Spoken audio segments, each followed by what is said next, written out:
அனைவருக்கும் வணக்கம். இது டே 11 டிஎன்பிஎஸ்சி ஸ்டடி பிளான். என்ன லெசன்ஸ் படிக்கணும் அப்படின்னு சொல்லி ஆல்ரெடி வீடியோ அப்லோட் பண்ணியிருக்கோம். அந்த லெசன்ஸ் எல்லாம் படிச்சிட்டிங்கன்னா அதுக்கான டெஸ்ட்டு தான் இந்த வீடியோ. இப்போ கேள்விகள் பார்ப்போம்.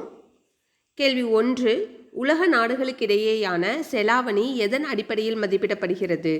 உலக நாடுகளுக்கிடையேயான செலாவணி எதன் அடிப்படையில் மதிப்பிடப்படுகிறது? ஆப்ஷன் பி, அமெரிக்க டாலர். கேள்வி 2, பொறுத்துக. அதாவது நாடும் செலாவணி பணமும் என்னன்னு கேட்டிருக்காங்க. சீனாவில் யுவான் கரெக்டு தான். இங்கிலாந்து பவுண்ட், ஐரோப்பிய ஒன்றியம் யூரோ, கனடா டாலர். நேராகவே பொருந்திருக்கு. ஆப்ஷன் டி சரியாக இருக்குது. கேள்வி 3, இந்தியாவில் எந்த ஆண்டு 1 ரூபாய் மற்றும் 2 ரூபாய் நோட்டுகள் தயாரித்து வெளியிடப்பட்டன? இந்தியாவில் எந்த ஆண்டு 1 ரூபாய் மற்றும் 2 ரூபாய் நோட்டுகள் தயாரித்து வெளியிடப்பட்டன? Option A, 1917. கேள்வி 4, 1925ஆம் ஆண்டு மகாராஷ்டிரா மாநிலத்தில் உள்ள டேஷில் ஆங்கிலேய அரசு ஒரு அச்சகத்தை அமைத்தது. 1925ஆம் ஆண்டு மகாராஷ்டிரா மாநிலத்தில் உள்ள டேஷில் ஆங்கிலேய அரசு ஒரு அச்சகத்தை அமைத்தது. Option A, Nashik. கேள்வி 5, எவ்வளவு பணம் அச்சடிக்கப்பட வேண்டும் மற்றும் அதை பாதுகாப்பாக உரிய இடங்களுக்கு கொண்டு செல்ல வேண்டும் என்பதை தீர்மானிப்பது யார்? எவ்வளவு பணம் அச்சடிக்க வேண்டும் மற்றும் அதை பாதுகாப்பாக உரிய இடங்களுக்கு கொண்டு செல்ல வேண்டும் என்று தீர்மானிப்பது யார்? ஆப்ஷன் சி, இந்திய ரிசர்வ் வங்கி. கேள்வி 6, மத்திய பிரதேசத்தில் உள்ள தேவாஸ் அச்சகம் தொடங்கப்பட்ட ஆண்டு? மத்திய பிரதேசத்தில் உள்ள தேவாஸ் அச்சகம் தொடங்கப்பட்ட ஆண்டு? Option B, 1947. கேள்வி 7, பணத்தின் சிக்கலும் அதன் தீர்வும் என்ற கட்டுரையை எழுதியவர் யார்? பணத்தின் சிக்கலும் அதன் தீர்வும் என்ற கட்டுரையை எழுதியவர் யார்? Option D, Ambedkar. கேள்வி 8, இந்திய ரிசர்வ் வங்கியின் அடிப்படை சட்டம் எந்த கட்டுரையின் அடிப்படையில் உருவாக்கப்பட்டது? இந்திய ரிசர்வ் வங்கியின் அடிப்படை சட்டம் எந்த கட்டுரையின் அடிப்படையில் உருவாக்கப்பட்டது? ஆப்ஷன் சி, பணத்தின் சிக்கலும் அதன் தீர்வும். கேள்வி 9, எத்தனை ரூபாய் மதிப்புடைய நோட்டுகள் வரை அச்சடிக்க இந்திய ரிசர்வ் வங்கிக்கு அதிகாரம் உள்ளது? எத்தனை ரூபாய் மதிப்புடைய நோட்டுகள் வரை அச்சடிக்க இந்திய ரிசர்வ் வங்கிக்கு அதிகாரம் உள்ளது? Option B, 10,000. கேள்வி 10, ரூபாயை செலாவணியின் பெயராக கொண்டுள்ள நாடுகளில் பொருந்தாததை தேர்ந்தெடு. ரூபாயை செலாவணியின் பெயராக கொண்டுள்ள நாடுகளில் பொருந்தாததை தேர்ந்தெடு. Option D, Malaysia. கேள்வி 11, இந்தியா பல்வேறு நம்பிக்கைகளை சமமாக போற்றி மதிக்கப்படும் இடமாக இருப்பதோடு ஒரே தேசிய கண்ணோட்டத்தை கொண்டிருக்கும் என்று கூறியவர் யார்? இந்தியா பல்வேறு நம்பிக்கைகளை சமமாக போற்றி மதிக்கப்படும் இடமாக இருப்பதோடு ஒரே தேசிய கண்ணோட்டத்தை கொண்டிருக்கும் என்று கூறியவர் யார்? Option B, Jawaharlal Nehru. கேள்வி 12, அசோகர் தனது எத்தனையாவது பாறை அரசாணையில் அனைத்து மதங்களையும் மரியாதையுடன் நடத்த வேண்டும் என்று கூறினார்? அசோகர் தனது எத்தனையாவது பாறை அரசாணையில் அனைத்து மதங்களையும் மரியாதையுடன் நடத்த வேண்டும் என்று கூறினார்? ஆப்ஷன் பி, 12வது பாறை அரசாணை. கேள்வி 13, முகலாய பேரரசான டேஷ் மத சகிப்புத்தன்மை கொள்கையை பின்பற்றினார்? முகலாய பேரரசான டேஷ் மத சகிப்புத்தன்மை கொள்கையை பின்பற்றினார்? Option B, Akbar. கேள்வி 14, சமயச்சார்பற்ற என்ற சொல் எத்தனையாவது சட்ட திருத்தத்தின் மூலம் இந்திய அரசியலமைப்பில் சேர்க்கப்பட்டது? சமயச்சார்பற்ற என்ற சொல் எத்தனையாவது சட்ட திருத்தத்தின் மூலம் இந்திய அரசியலமைப்பில் சேர்க்கப்பட்டது? ஆப்ஷன் ஏ, 42வது சட்ட திருத்தம். கேள்வி 15, இந்திய அரசியலமைப்பில் உறுதியளிக்கப்பட்டுள்ள சமய சுதந்திரம் பற்றி சுட்டிக்காட்டிய உச்சநீதிமன்ற வழக்கு எது? இந்திய அரசியலமைப்பில் உறுதியளிக்கப்பட்டுள்ள சமய சுதந்திரம் பற்றி சுட்டிக்காட்டிய உச்சநீதிமன்ற வழக்கு எது? ஆப்ஷன் பி, ரத்திலால் பன்சந்த் வழக்கு. கேள்வி 16, அரசு உதவி பெறும் கல்வி நிறுவனங்களில் பாகுபாடு காட்ட தடை விதிக்கும் அரசியலமைப்பு சட்டப்பிரிவு எது? அரசு உதவி பெறும் கல்வி நிறுவனங்களில் பாகுபாடு காட்ட தடை விதிக்கும் அரசியலமைப்பு சட்டப்பிரிவு எது? ஆப்ஷன் சி, 29இல் 2. கேள்வி 17, இஸ்லாம், இந்து சமயம் உள்ளிட்ட பல்வேறு சமயங்களின் கூறுகள் தனது கல்லறையில் இடம்பெற வேண்டும் என வலியுறுத்தியவர் யார்? இஸ்லாம், இந்து சமயம் உள்ளிட்ட பல்வேறு சமயங்களின் கூறுகள் தனது கல்லறையில் இடம்பெற வேண்டும் என வலியுறுத்தியவர் யார்? ஆப்ஷன் ஏ அக்பர். கேள்வி 18. சமய விவகாரங்களை நிர்வகிக்கும் சுதந்திரம் பற்றி குறிப்பிடும் அரசமைப்பு சட்டப்பிரிவு எது? சமய விவகாரங்களை நிர்வகிக்கும் சுதந்திரம் பற்றி குறிப்பிடும் அரசமைப்பு சட்டப்பிரிவு எது? ஆப்ஷன் பி சட்டப்பிரிவு 26. கேள்வி 19. சமய சார்பின்மை என்ற சொல் லத்தீன் வார்த்தையான டேஷ் என்பதிலிருந்து பெறப்பட்டது. சமய சார்பின்மை என்ற சொல் லத்தீன் வார்த்தையான டேஷ் என்பதிலிருந்து பெறப்பட்டது. ஆப்ஷன் ஏ செக்குலம். கேள்வி 20. தவறானது எது? சமய சார்பின்மை என்பது அரசையும் மதத்தையும் தனித்தனியாக பிரிக்கும் கோட்பாடு. இது சரியானது தான். அரசு ஒரு குறிப்பிட்ட சமயத்தை பின்பற்ற வலியுறுத்தாது. இது சரியானது தான். ஒரு சமய குழுவிற்கு அரசு அதிக ஆதரவு வழங்குவது சமய சார்பின்மை ஆகும். இதுதான் தவறானது. டியும் சரியானது தான். கேள்வி 21. யாருடைய காலத்தில் வங்காளம் முகலாய பேரரசின் மாகாணங்களில் அதாவது சுபாக்களில் ஒன்றாயிற்று? யாருடைய காலத்தில் வங்காளம் முகலாய பேரரசின் மாகாணங்களில் ஒன்றாயிற்று? Option D Jahangir. கேள்வி 22. தமர்லா வேங்கடாத்ரி நாயக்கரிடமிருந்து நிலத்தை பெற்ற ஆங்கிலேயர் எந்த ஆண்டு புனித ஜார்ஜ் கோட்டையை கட்டினர்? தமர்லா வேங்கடாத்ரி நாயக்கரிடமிருந்து நிலத்தை பெற்ற ஆங்கிலேயர் எந்த ஆண்டு புனித ஜார்ஜ் கோட்டையை கட்டினர்? Option A 1639. கேள்வி 23. வண்ணம் பூசப்பட்ட கலம்காரி எனப்படும் துணிவகைக்கு பெயர் பெற்ற பகுதி எது? வண்ணம் பூசப்பட்ட கலம்காரி எனப்படும் துணிவகைக்கு பெயர் பெற்ற பகுதி எது? ஆப்ஷன் ஏ சோழமண்டல பகுதி. கேள்வி 24. நீலநீர் கொள்கையை கடைபிடித்தவர் யார்? நீலநீர் கொள்கையை கடைபிடித்தவர் யார்? Option C Francisco de Almeida. கேள்வி 25. போர்த்துகீசியர் கருப்பர் நகரம் என்று எதை அழைத்தனர்? போர்ச்சுகீசியர் கருப்பர் நகரம் என்று எதை அழைத்தனர்? Option A Mylapore. கேள்வி 26. தமிழ் உரைநடையின் தந்தை என கருதப்படுபவர் யார்?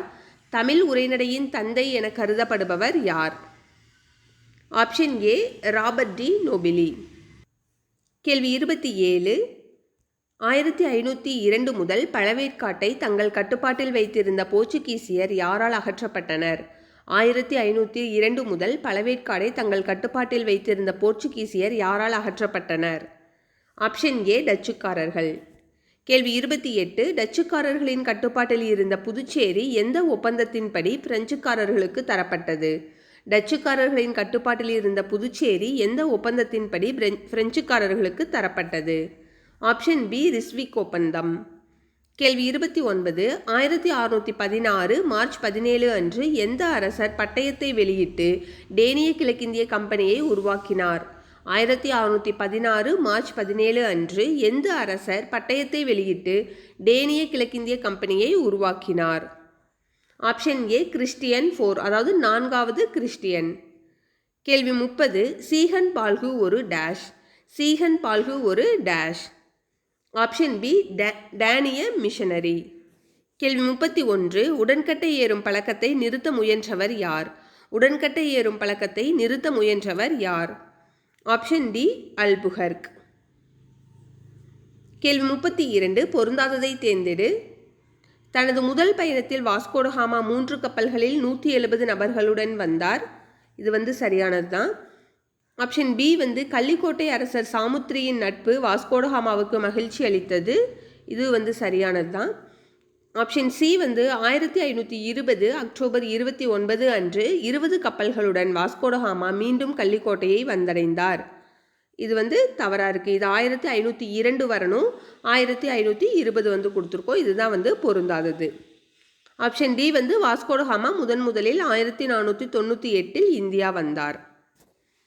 கேள்வி 33. எந்த ஒரு சமயத்தையும் ஏற்கவும் பின்பற்றவும் பரப்பவும் உரிமை வழங்கும் அரசமைப்பு பிரிவு எது?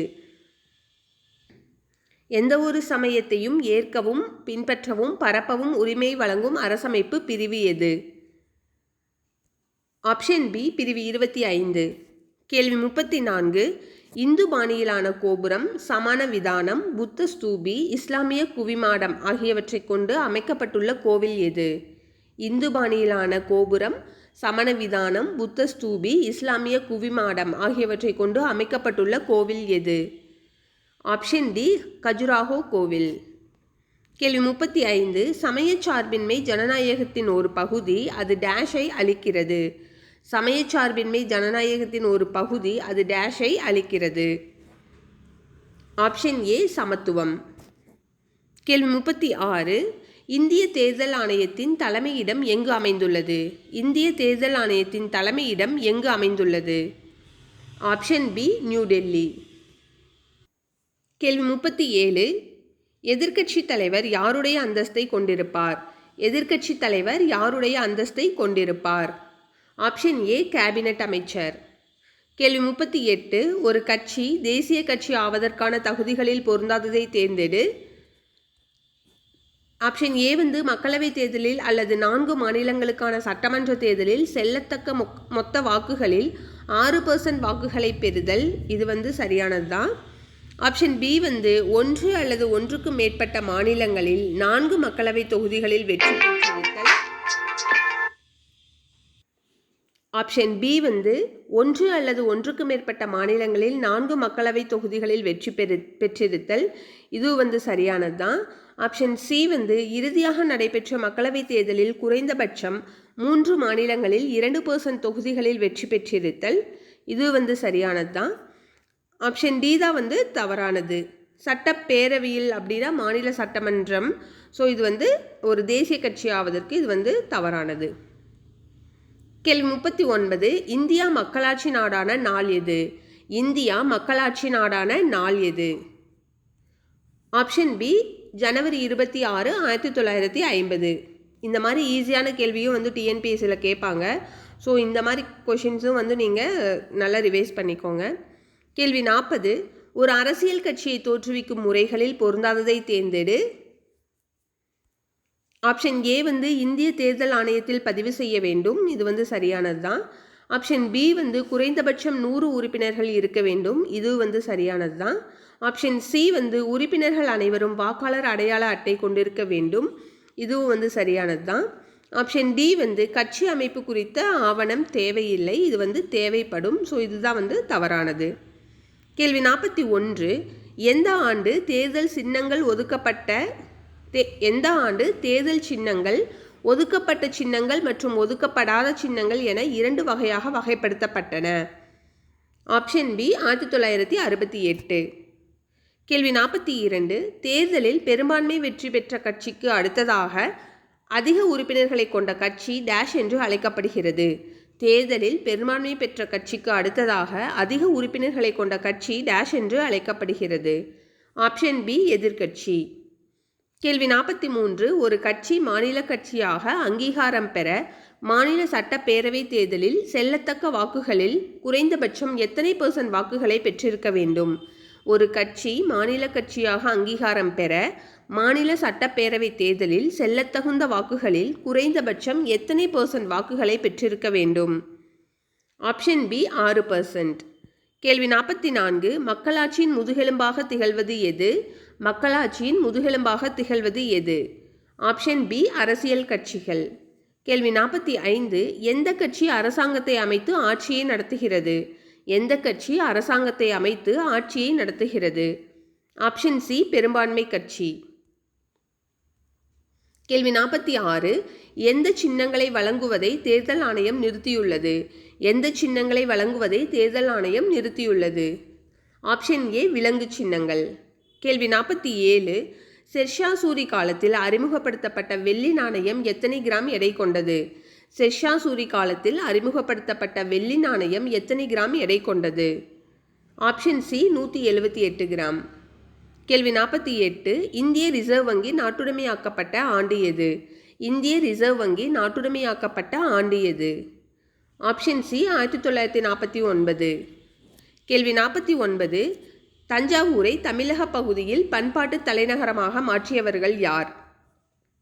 தஞ்சாவூரை தமிழக பகுதியில் பண்பாட்டு தலைநகரமாக மாற்றியவர்கள் யார்? Option D, மராத்தியர்கள்.